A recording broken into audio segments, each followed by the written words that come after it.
Hai profesional, berjumpa kembali di channel saya, Johnson Alfonso, trainer profesional. Dalam serial video training ini saya akan sharing yaitu bagaimana mengukur kinerja dari inventory management Anda. Saksikan video ini sampai selesai.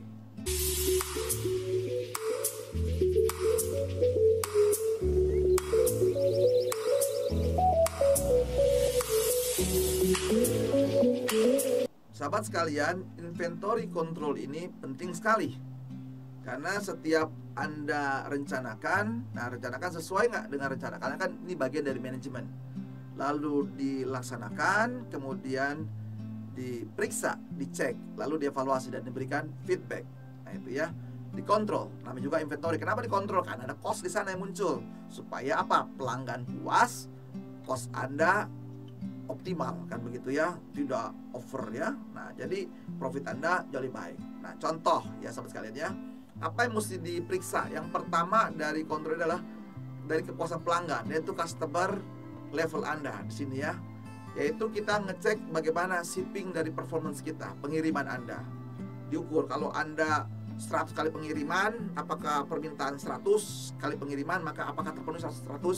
Kalau 100 terpenuhi berarti fit, jadi Anda 100%. Kalau Anda 100 permintaan pengiriman tapi terkirim hanya 50, nah berarti ada masalah dari servisnya, hanya 50%. Lalu kemudian juga dari terkait level customer sini, yaitu menyangkut error rates.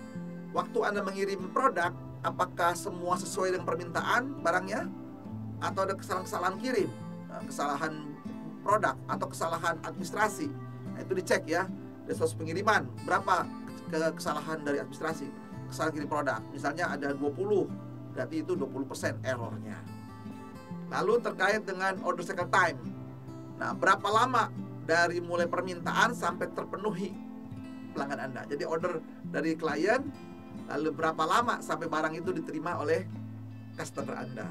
Dari mulai permintaan, diketik permintaan, sampai barang itu diterima di gudang mereka. Ya, 1 jam, 2 jam, janjinya berapa jam gitu ya. Nah itu satu. Nah yang kedua terkait kontrol untuk inventory akurasinya. Jadi ketepatan dari inventory kita, yaitu melihat ya, namanya quantity per SKU kita ya, di warehouse kita, di gudang kita. Betul nggak antara di administrasi dengan faktanya di gudang Anda? Tertulis administrasi ada 1000, di gudangnya hanya 800. Wah, kita mesti tahu dengan berapa akurasinya kan gitu ya. Sistemnya jangan-jangan belum diinput sebagainya, atau di inputnya ada 1000, ternyata faktanya ada 1100. Nah itu bisa terjadi, bisa sekalinya. Namanya di sini belum melakukan apa? Namanya stock check ya, stock taking ya, sebagian sih harus tahu karena cost di situ ya. Nah kemudian juga menyangkut saya profesional, saksikan video ini sampai selesai dan selalu ingat subscribe, klik loncengnya, beri tanda like, kasih komen positif, dan share video ini kepada sahabat-sahabat yang memerlukan kompetensi inventory management. Nah, kemudian juga menyangkut space utilization, yaitu pemanfaatan dari gudang Anda, space-nya. Kita lihat ya, apakah peletakan dari inventory tepat sesuai dengan kode-kode yang Anda punyai.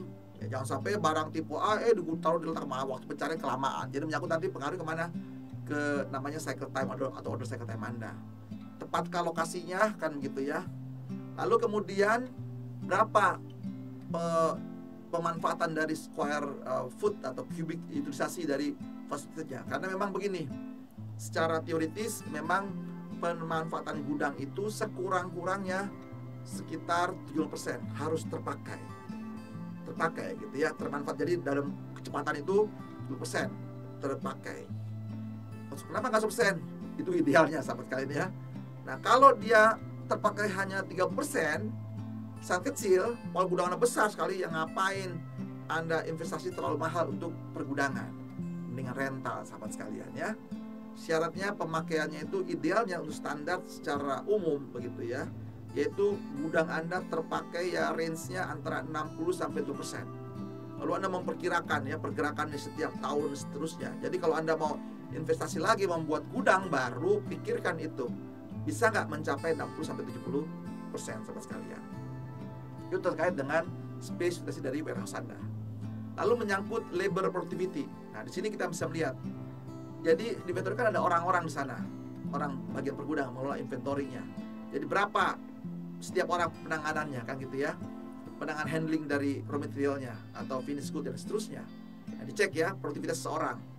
Lalu terkait manusianya, terkait apa lagi? Terkait dari peralatannya, forklift bisa berapa sih? Ya, inbound outboundnya kan gitu ya, dicek semuanya. Itu terkait dengan inventory dari kontrol kita. Terkait dengan inventory kontrol di sini, nah udah hubungan dengan warehouse ya. Nah itu bisa kita lihat juga warehouse dan productivity-nya kan begitu ya. Itu ratio real output to real inputnya antara masuk dan keluar. Berapa jumlah per kartonnya atau per unitnya gitu ya, dihandle oleh setiap karyawan per jamnya. Jadi setiap orang itu karyawan atau buruhnya gitu berapa jam. Lalu berapa alat yang digunakan, pemanfaatan per jamnya, handle dari semuanya gitu ya. Lalu tadi warehouse utilisasi ya, pemanfaatan kapasitasnya. Lalu kinerja dari semua aspek kan gitu ya. Nah ini penting sekali. Jadi semua aspek harus diukur dengan baik dalam inventory manajemen kontrolnya. Sahabat sekalian, berarti Anda sekarang sudah memahami cara menghitung kinerja atau dalam kaitan kontrol untuk inventory Anda. Semoga Anda bisa memahami dan bisa menerapkan di perusahaan Anda. God bless you.